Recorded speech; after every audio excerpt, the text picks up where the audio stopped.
सर्वांना नमस्कार. छत्रपती शंभूराजे भाग 2. रामसेठचा वेढा. हसन अली खानाचा शंभूराजांनी पहिल्या सलामीत पराभव केला. औरंगजेबाचा दुसरा सेनापती बहादूर खान कोकलताश बहादूरगडावर ठाण मारून बसला होता. पण त्याने स्वराज्यावर आक्रमण करण्यापूर्वीच शंभूराजांच्या अनेक तुकड्या मोगली मुलखात धाडी घालून बहादूर खानाला सळोकी पळो करून सोडू लागल्या. औरंगाबाद म्हणजे औरंगजेबाची दख्खनची राजधानी, पण मराठ्यांच्या भयामुळे या शहराभोवती तट बांधणे औरंगजेबाला भाग पडले. मराठ्यांची अशी दहशत उत्पन्न होत असतानाच खासा औरंगजेब दिनांक 22 मार्च 1682 रोजी बऱ्हाणपूरहून निघून औरंगाबादला येऊन पोहोचला. आल्या आल्या लढाईची सूत्रे त्याने आपल्या हाती घेतली. शंभूराजांची परिणामकारक कोंडी करण्यासाठी त्याने आपला एक शूर सेनापती शहाबुद्दीन फिरोज जंग याला रामसेजचा किल्ला जिंकण्यासाठी प्रचंड फौजफाट्यासह रवाना केले. किल्ले रामसेज नाशिकच्या उत्तरेस फक्त 7 मैलावर उभा आहे. जमिनीपासून जेमतेम 1,500 फूट उंचीचा हा किल्ला जिंकणे फारसे कठीण जाणार नाही असा औरंगजेबाचा कयास होता. गडावर मराठी शिबंदी फक्त 600च्या आसपास होती. मराठ्यांजवळ तोफाही नव्हत्या. 35-40 हजार सैन्य आणि प्रचंड दारुगोळा घेऊन शहाबुद्दीन मोठ्या उत्साहाने रामसेजवर चालून गेला. पण मराठ्यांनी प्रचंड दगडफेक करून मोगलांना एक पाऊलही पुढे टाकू दिले नाही. एकाच धडाक्यात किल्ला जिंकण्याचे बादशहाचे स्वप्न पार उधळले गेले. शहाबुद्दीन फिरोज जंगला रामसेजभोवती वेढा घालून बसण्याशिवाय गत्यंतर उरले नाही. त्याचा तोफखाना किल्ल्यावर मारा करू लागला. परिणामकारक मारा व्हावा म्हणून फिरोज जंगाने किल्ल्यासमोर एक प्रचंड लाकडी बुरुजही उभा केला. पण त्यामुळे मराठ्यांचा रणावेश कमी न होता रोज वाढतच होता. वेढा घालून 2 महिने होत आले. पावसाळा तोंडावर आला आणि एक दिवस अकस्मात रूपाजी भोसले व मानाजी मोरे 5-7 हजार सैन्यांसह फिरोज जंगावर पिछाडी करून तुटून पडले. रायगडावरून शंभूराजांनी त्यांना मोगली वेढा मोडून काढण्यासाठी रवाना केले होते.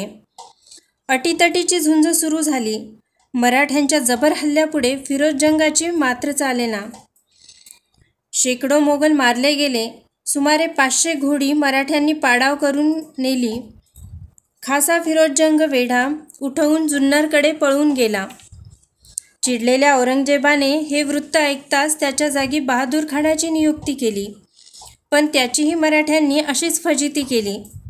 मराठ्यांच्या माऱ्यापुढे कुणीही मोगल सेनापती टिकेना. रामसेजचा पराभव औरंगजेबाच्या जिव्हारी झोंबला.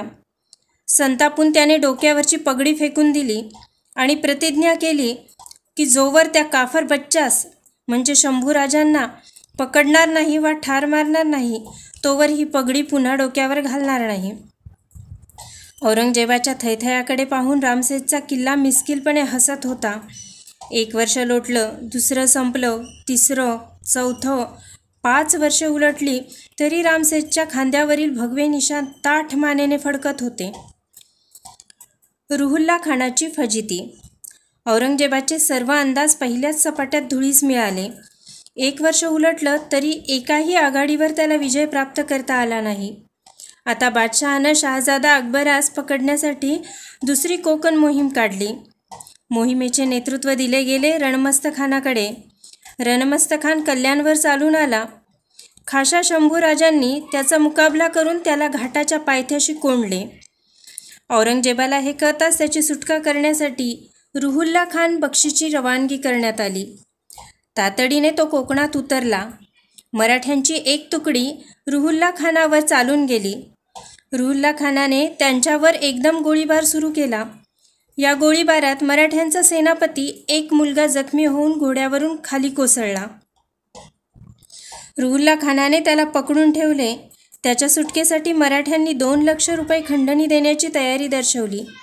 पण रुहुल्ला खानाने हे नामंजूर केले. मराठ्यांचा निरोप्या हताश होऊन परतला. थोड्याच वेळात रुहुल्ला खान पाहतो तो हजारो मराठ्यांनी आपल्याला दोन्हीकडून कोंडून ठेवल्याचे त्याच्या लक्षात आले. रणमस्तखानाची सुटका करण्यासाठी आलेला रुहुल्ला खानही कोंडला गेला. रुहुल्ला खानाने औरंगजेबाकडे ताबडतोब मदत पाठविण्याची विनंती केली. चिडलेल्या औरंगजेबाने उलट निरोप पाठविला की तुमच्याजवळ 8,000 सैन्य असता आणखी मदत कशाला पाहिजे. मराठ्यांनी या मुलाच्या सुटकेसाठी देऊ केलेले 2 लक्ष रुपये तर गेलेच, वर बादशहाने केलेली कानउघडणी ऐकून घ्यावी लागली. रामसिंगास पत्र. औरंगजेबाशी अशी झुंज देत असतानाच शंभूराजांनी एक पत्र मिर्झा राजे जयसिंग यांचा पुत्र रामसिंग याला जयपूरला पाठविले. रामसिंग हा यावेळी जयपूरच्या गादीवर बसला होता. शंभूराजांचे हृदयगत सांगणारे हे पत्र अतिशय महत्त्वाचे आहे. संस्कृत भाषेतील या पत्रात शंभूराजांनी लिहिले की सांप्रत या यवनाधमास म्हणजे औरंगजेबास असे वाटू लागले आहे की आम्ही हिंदू म्हणजे स्वत्वशून्य झालो आहोत. आम्हाला धर्माचा काहीच अभिमान राहिला नाही. बादशहाची ही वागणूक यापुढे आम्हाला सहन होणे शक्य नाही. आम्ही क्षत्रिय आहोत. राजे म्हणून आमचा प्रजापालनाचा धर्म आम्ही टाकू शकत नाही. या दुष्ट यवनाशी युद्ध करण्यात आम्ही आमची संपत्ती, आमचे देश, दुर्ग एवढेच नव्हे तर सर्व काही पणास लावावयास तयार आहोत. या दृढ उद्देशानेच गेली काही वर्षे शहाजाद्या अकबराला आणि दुर्गादास राठोडला आमच्या देशात आम्ही आश्रय दिला. आता अशी वेळ आली आहे की त्या यवनाधमाला पकडून कैदेत ठेवणे शक्य होईल. मग आपण धर्मस्थापना करू शकू. पण आपल्या मानाने आम्ही अल्पवयी व अननुभवी आहोत. तुम्ही यावेळी साहस दाखवून यवनांची शक्ती नष्ट करण्याच्या कामी आम्हाला मदत केली तर आपण काय करू शकणार नाही. इराणचा शहा अब्बास याने आपण अकबराला मदत करू असे लिहिले आहे. पण आपण या बाबतीत यवनांची मदत घ्यावी आणि यशाचे श्रेय त्यांना मिळवून द्यावे हे अनुचित वाटते. आपण उभयतांनी एक होऊन अकबराला गादीवर बसवले तर धर्मरक्षणाचे कार्य होईल. या पत्रावरून शंभूराजांचे तेजस्वी हृदयगत स्पष्टपणे कळून येते. पण रामसिंग दुर्दैवाने त्यांना अनुकूल झाला नाही. रामसिंग मौन पाळून बसला तरी तुर्की गुलामगिरीच्या जोखडातून हिंदुस्थान मुक्त करण्याचे सोनेरी स्वप्न पाहणारे शंभूराजे मात्र ते स्वप्न साकार करण्यासाठी प्राणपणाने मोगलांशी झुंजत होते. औरंगजेबाची दयनीय स्थिती. औरंगजेबाची स्थिती दिवसेंदिवस दयनीय होऊ लागली. अकबराला पकडण्यासाठी योजलेल्या 2 कोकण मोहिमा अपयशी ठरल्या. रामसेजला तर रोजच नामुष्की पत्करावी लागत होती. 25-26 वर्षांच्या शंभूराजांनी त्याला सर्वच आघाड्यांवर मात दिली होती. आयुष्यात लागोपाठ एवढे पराभव तो यावेळी प्रथमच अनुभवित होता. प्रचंड सेनादळ, बेमुबलक खजिना आणि नामांकित सेनापती पणास लावूनही औरंगजेब ओळीने बाजी हरत होता. हताश झालेल्या बादशहाने अखेर सर्व आघाड्यांवरील सेनापतींना औरंगाबादला बोलावून घेतले. शंभूराजांवरील मोहिमेची सूत्रे यापैकी कुणीतरी सांभाळावी व आपल्याला दिल्लीला परत जाऊ द्यावे अशी इच्छा त्याने व्यक्त केली. पण अवघ्यांचेच म्हणणे असे की तुम्ही स्वतः दक्षिणेत असूनही मराठ्यांवर विजय मिळत नाही, मग तुम्ही गेल्यावर आमची स्थिती काय होईल. औरंगजेब सुखासमाधानानं घरीही परतू शकत नव्हता. पोर्तुगीज धास्तावले. वर्षामागून वर्षे उलटत चालली तशी औरंगजेबाची विजयाबद्दलची आशा मावळत होती. आपल्या शहाजाद्यांकडून किंवा सेनापतींकडून अकबर पकडला जाणे किंवा शंभूराजे पराभूत होणे अशक्य आहे याची त्याला खात्री पटली. तिकडे जंजिरेकर सिद्धीही कंबरडे मोडल्यागत वागत होता. अशावेळी औरंगजेबाला गोवेकर पोर्तुगीजांची आठवण झाली. त्याने पोर्तुगीजांना निर्वाणीच्या सुरात लिहिले की तुम्ही या काफरावर स्वारी करा. माझा बंडखोर मुलगा त्यासोबत आहे. त्याला कैद करा वा ठार मारा. त्या काफराचा जो मुलूक तुम्ही जिंकाल तो सर्व तुम्हालाच बक्षीस दिला जाईल. यावेळी पोर्तुगीज व्हाईसरॉय होता फ्रान्सिस्को द ताव्हर कोंदी द अल्व्होर. औरंगजेबाच्या पत्रामुळे शंभूराजांचा मुलूक जिंकून घेण्याच्या त्याच्या जुन्या आकांक्षेला जणू खतपाणी मिळाले. त्याने शंभूराजांचा मुलूक लुटायला सुरुवात केली.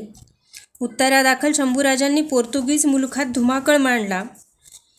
चिडलेल्या अल्व्होराने 3500 कवायती सैन्यासह स्वराज्यातील फोंडा किल्ल्यात वेढा दिला.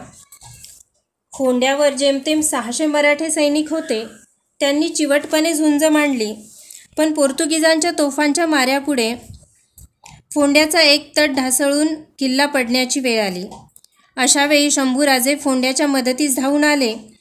त्यांनी पोर्तुगीजांचा दारुण पराभव करून त्यांना पळवून लावले. त्यांचा पाठलाग करून शंभूराजांनी थेट गोव्यापर्यंत धडक मारली. शंभूराजे गोव्याजवळ येऊन धडकलेले पाहतात गोव्यात एकच धावाधाव सुरू झाली. धोक्याच्या घंटा वाजू लागल्या. पोर्तुगीजांनी घरांच्या दारे खिडक्या पटापट बंद केल्या. शहरात सर्वत्र अंधाराचे साम्राज्य पसरले. रस्ते ओस पडले. चर्चेस मध्ये दबक्या आवाजात प्रार्थना सुरू झाल्या. आल्व्होर तर एवढा घाबरला होता की त्याने आपला राजदंड बोंजेजूस चर्च मधील सेंट झेवियरच्या शवाच्या हातात देऊन त्याची शंभूराजांपासून संरक्षण करण्यासाठी करुणा भाकली. गोव्यात शिरण्यासाठी शंभूराजांनी आणि मराठ्यांनी आपले घोडे मांडवी नदीत घातले, पण पलीकडच्या किनाऱ्यावरील पोर्तुगीजांनी मांडवी नदीला घातलेले बांध फोडून टाकले. त्यामुळे मांडवी नदीने पात्रपुरामुळे चांगलेच फुगले. शंभूराजांचा घोडा पुढे जाऊ शकेना, नाईलाज झाला. त्या दिवशी गोवे जिंकलेच जायचे, पण पोर्तुगीजांचे दैव मांडवी नदीने रक्षिले. गोवे बचावले, पण पोर्तुगीजांना शंभूराजांची कायमची दहशत बसली. नाक मुठीत धरून त्यांनी तहाची बोलणी सुरू केली आणि याच सुमारास हेरांनी बातमी आणली की 50,000पेक्षाही जास्त सैन्य घेऊन औरंगजेबाचा एक पुत्र शाह आलम उर्फ मुअज्जम बेळगावकडून आणि शहाबुद्दीन फिरोज जंग तसेच प्रचंड सैन्य घेऊन पुण्याकडून कोकणात शिरला आहे.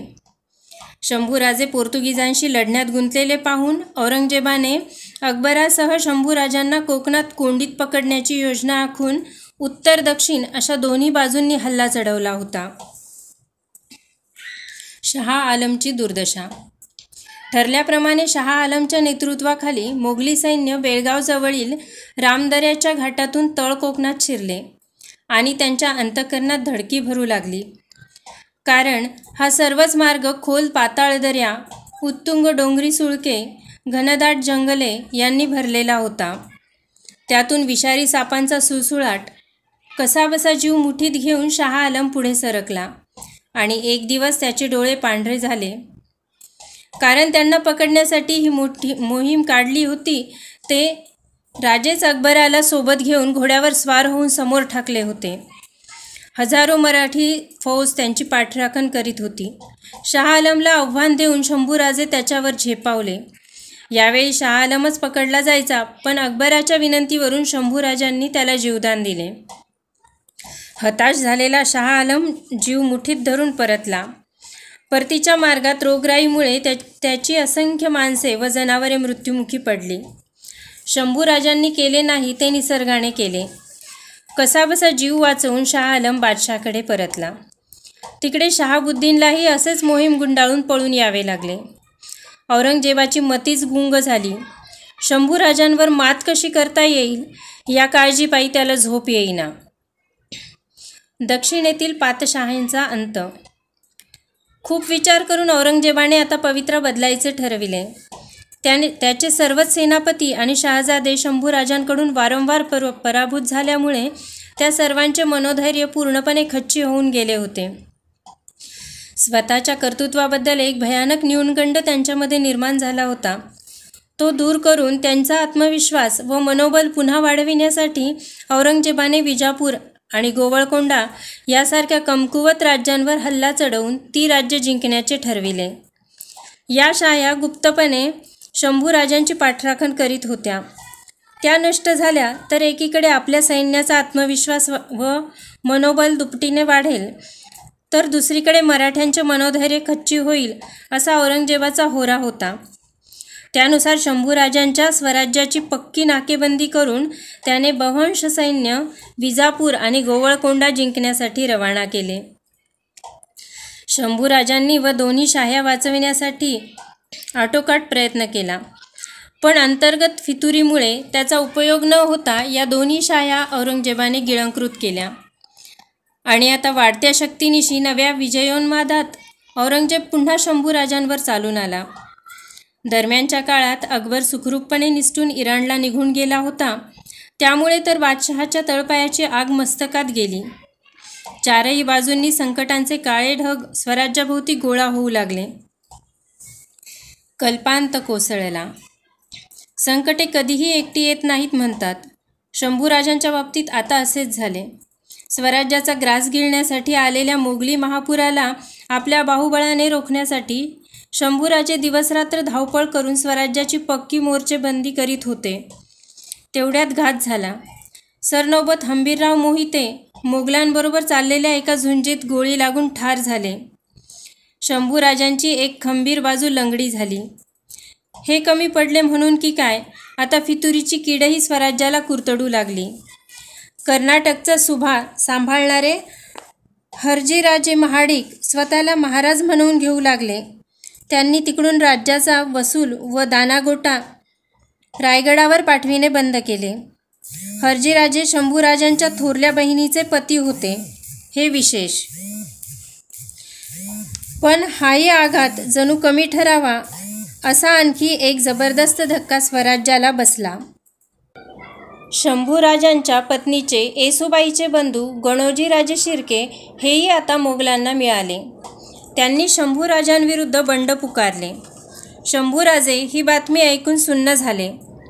आभाळच फाटले होते, पण देशकार्यापुढे नातीगोती कवडी मोलाची. निर्धारपूर्वक शंभूराजे शिर्क्यांवर चालून गेले. बंडाचा बिमोड झाला. कवी कलश, मल्लोजी घोरपडे, संताजी घोरपडे, खंडो बल्लाळ यांच्यासह शंभूराजे विशालगडावर आले. तेथून ते पन्हाळा कोल्हापूर मार्गे रायगडाकडे परतणार होते.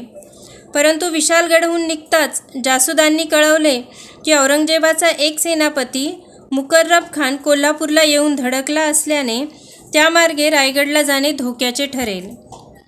याचा अर्थ अधिक सुरक्षित मार्गाने रायगडला जाणे भाग होते. त्यासाठी शंभूराजे सर्व मंडळींसह संगमेश्वरला आले. कोल्हापूर आणि संगमेश्वर यांच्यामध्ये सह्याद्रीच्या रांगा पसरलेल्या होत्या. त्या ओलांडून मुकर्रब खान आपल्या पाठलागावर येण्यापूर्वीच आपण सहजरित्या रायगडला पोहोचू शकू असा शंभूराजांना विश्वास वाटत होता.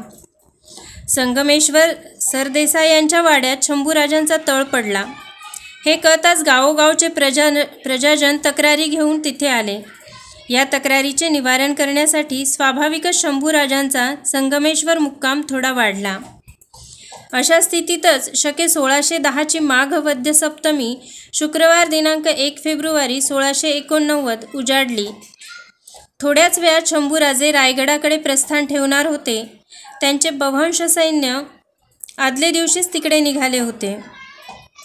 शंभूराजांजवळ यावेळी फक्त त्यांचे मुत्सद्दी आणि शेळकी 400-500 सैनिकांची हुजुरात उरली होती. 2-3 तक्रारींचा निवाडा करून शंभूराजे संगमेश्वर सोडणार. तेवढ्यात हेरांनी घाबऱ्या बातमी आणली की मुकर्रब खान अचानक संगमेश्वरला येऊन पोहोचला आहे. शंभूराजांचा या बातमीवर विश्वासच बसेना, कारण एवढ्या कमी वेळात शत्रू कोल्हापूरहून डोंगरी मार्गाने संगमेश्वरला पोहोचणे शक्य नव्हते. पण बातमी खरी होती. शिर्क्यांच्या लोकांनी खानाला चोरवाटेने लवकरात लवकर संगमेश्वरला आणून पोहोचते केले होते. संकटाला तोंड देणे भाग होते. आपल्या शेलक्या सैन्यासह शंभूराजे मुकर्रब खानावर तुटून पडले. शत्रूची फळी फुटलेली दिसताच प्रत्येकाने जमेल तसे रायगडाकडे निसटून जायचे अशी सूचना त्यांनी दिली होती. त्याप्रमाणे संताजी घोरपडे, खंडोबल्लाळ चिटणीस व काही सैनिक निसटून गेले. सेनापती मल्लोजी घोरपडे मारले गेले तर कवी कलश जखमी होऊन शत्रूकडून पकडला गेला. शंभूराजांनी मुसंडी मारून कोंडी फोडली. ते निसटून एका हवेलीत लपून बसले. पण पुन्हा फितुरांनी ही बातमी मुकर्रब खानाला सांगितली. शंभूराजे पकडले गेले.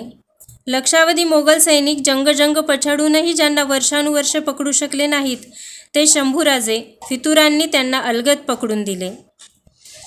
मुकर्रब खानाला आकाश ठेंगणे वाटू लागले. कवी कलश आणि शंभूराजांना कैद करून तो अत्यंत वेगाने औरंगजेबाकडे निघाला. अखेर मुकर्रब खान शाही कैद्यांना घेऊन बहादूरगडाजवळ पोहोचला. औरंगजेबाचा मुक्काम यावेळी तिथेच होता.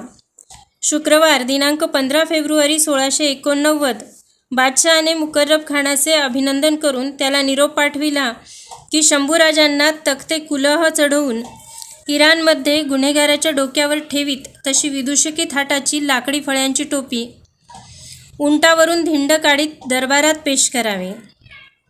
त्याप्रमाणे मान व हात लाकडी खोड्यात अडकवलेले, डोक्यावर लाकडी फळ्यांची टोपी अशा कैद्याच्या अवस्थेत शंभूराजांची उंटावरून मोगली सैन्यामधून धिंड काढण्यात आली. मोगलांनी शंभूराजांची तऱ्हेतऱ्हेने विटंबना करून सुडाचा आसुरी आनंद उपभोगला. पण शंभूराजे हिमालयाप्रमाणे निश्चल होते. औरंगजेबाने शरणागती पत्करण्याची तसेच इस्लामचा स्वीकार करून जीवदान मिळवण्याची सूचना शंभूराजांना केली. शंभूराजांनी बाणेदारपणे बादशहाची सूचना ठोकरून लावली. चिडलेल्या औरंगजेबाने शंभूराजांचे डोळे काढण्याची आज्ञा केली. कवी कलशाची जीभ छाटण्याचाही हुकूम त्याने फरमावला. बादशाही आज्ञेनुसार कवी कलशाची जीभ मुळासकट उपटली गेली आणि लाल जर्द सळ्या फिरवून शंभूराजांचे तेजस्वी नेत्रही फोडण्यात आले. त्या दिवसापासून शंभूराजांनी निग्रहपूर्वक अन्नपाणी वर्ज्य केले. रविवार दिनांक 3 मार्च 1689 रोजी शाही छावणी बहादूरगडावरून वडू कोरेगावला आली. शंभूराजांचे हाल करणे सुरूच होते, पण एवढे हाल होऊनही शंभूराजे झुकत नव्हते. त्यामुळे त्यांचा वध करून निश्चिंत होण्याचे औरंगजेबाचे ठरले. वधाची तारीख निश्चित झाली.